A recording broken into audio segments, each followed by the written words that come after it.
डोकरी मां मोहम्मद कासिम बुघियो जी रिपोर्ट मुताबिक़ ॻोठ ॻुझड़ में क़ाइम पेट्रोल पंप अवाम खे को बि लाभ न ॾेई सघियो। मालिक जी मिली भगत सबबि पंप भरिसां पेट्रोल ब्लैक ते विकिरो थियण लॻो। उन मौक़े ते शेर ख़ान हुलियो, महबूब अली जलबाणी, माशूक अली सुंदीलो, अब्दुल वहीद सांगरो, रजब अली जोणेजो ऐं साहिब खान वाहो चोजन सहाफ़ियुनि सां ॻाल्हाईंदे चयो त ॻुझड़ पेट्रोल पंप केतिरनि ई सालनि खां क़ाइमु आहे, पर अवाम खे हिन वक़्त ताईं को बि लाभ न ॾेई सघियो आहे।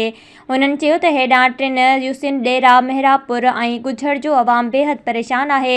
होॾां पेट्रोल पंप भरिसां ब्लैक ते विकिरो थी रहियो आहे। हुननि चयो त ब्लैक ते विकिरो करण लाइ पेट्रोल आहे, बाक़ी पंप ख़राबु आहे जो चई मोटायो पियो वञे।